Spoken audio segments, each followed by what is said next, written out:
Donald Trump insider trading చేశారా? టారిఫ్ల పేరుతో భారీ కుంభకోణం జరిగిందా? ఇప్పుడు ఇదే ఇంటర్నేషనల్ వైడ్ బిగ్ టాపిక్.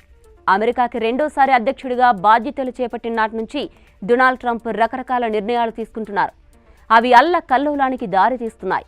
ఇక కొత్తగా ఆయన తీసుకున్న టారిఫ్ వార్పై యూటర్న్ నిర్ణయం పెను దుమారాన్ని రేపుతోంది. ఈ నిర్ణయం వెనుక భారీ స్కామ్ ఉందని డెమోక్రాట్లు ఆరోపిస్తున్నారు. ఇంతకీ నిజంగానే ఇన్సైడర్ ట్రేడింగ్ జరిగిందా? మీకు భారతీయ స్టాక్ మార్కెట్లో హర్షద్ మెహతా స్కామ్ గుర్తుండే ఉంటుంది కదా. నాడు హవాలా డబ్బును స్టాక్స్లో పెట్టుబడిగా పెట్టారు. ఆ తర్వాత కృత్రిమంగా వాటి ధరను పెంచి ఆ తర్వాత భారీ లాభాలకు ఆ స్టాక్స్ అమ్మేస్తూ కుంభకోణానికి పాల్పడ్డారు. ఇప్పుడు డొనాల్డ్ ట్రంప్ కూడా ఇలాంటి స్కామే చేశారు అన్న ఆరోపణలు వస్తున్నాయి.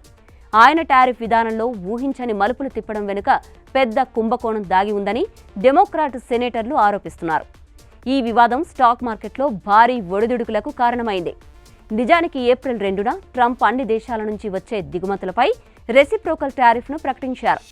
చైనా సహా కొన్ని దేశాలపై అదనపు పన్నులు కూడా విధించారు. ఈ నిర్ణయంతో అమెరికా స్టాక్ మార్కెట్తో పాటు ప్రపంచ దేశాల స్టాక్ మార్కెట్లు ఒక్కసారిగా కుప్పకూలాయి. ప్రపంచవ్యాప్తంగా ఆర్థిక మాంద్యం భయాలు మొదలయ్యాయి. ఈ పరిస్థితుల్లో ట్రంప్ హఠాత్తుగా తన నిర్ణయాన్ని మార్చారు. చైనా మినహా ఇతర దేశాలపై టారిఫ్లను 90 రోజుల పాటు నిలిపివేస్తున్నట్లు ప్రకటించారు. చైనాపై మాత్రం టారిఫ్ను 145% పెంచారు. ఇక ఈ ప్రకటనకు ముందు ట్రంప్ తన సోషల్ మీడియా ప్లాట్ఫామ్ ట్రూత్ సోషల్లో 2 పోస్టులు చేశారు.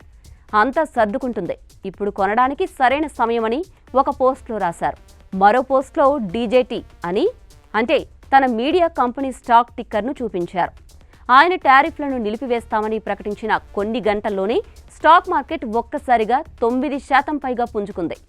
ఈ ఒడిదుడుకుల వల్ల కొందరు వ్యక్తులు లేదా సంస్థలు భారీ లాభాలు ఆర్జించి ఉండవచ్చని డెమోక్రాట్లు అనుమానిస్తున్నారు. ఈ మొత్తం ఘటనపై దర్యాప్తు జరపాలని ప్రతిపక్షం డిమాండ్ చేస్తోంది. అటు ట్రంప్ వర్గం మాత్రం ఈ ఆరోపణలను తోసిపుచ్చింది. ట్రంప్ పెట్టిన పోస్టులు కేవలం ఆర్థిక వ్యవస్థపై ప్రజల్లో నమ్మకం పెంచడానికి చేసినట్టు రిపబ్లిక్ పార్టీ చెబుతోంది. మరోవైపు ఈ వివాదం సామాన్య ప్రజలపై ఎలాంటి ప్రభావం చూపుతోందోనన్న ఆందోళన నెలకొంది. స్టాక్ మార్కెట్ ఒడిదుడుకులు పెట్టుబడిదారులకు టెన్షన్ పెంచుతున్నాయి. బంగారం ధరల్లో కూడా హెచ్చుతగ్గులు ఎక్కువవుతున్నాయి.